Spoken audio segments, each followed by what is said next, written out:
Kaş olmaz olaydı belə məhəbbət. Dəyərsiz eşqini bahaya aldım.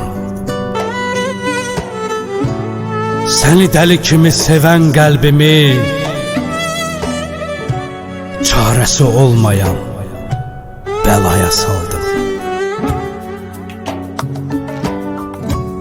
Sən getdin arxaya baxmadan belə,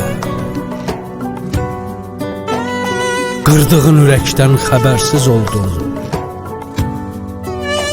Anlamıram, bəlkə də sən bu sevginin qədrini bilməkdə yetərsiz oldun.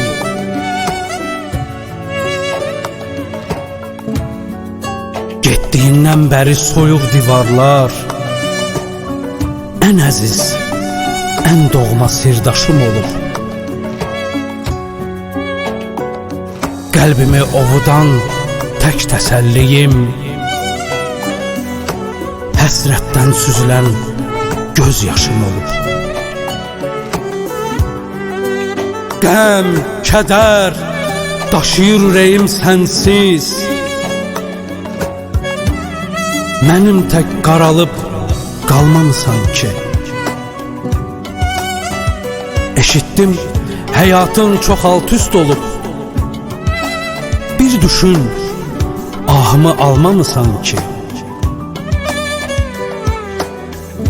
Mən sənə heç zaman qarğış etmədim. Söylədim mən kiməm, Allahım bilsin. Mən səni ürəkdən çox sevməsəydim, deyərdim, etdiyin başına gəlsin. Deyərdim, etdiyin başına gəlsin.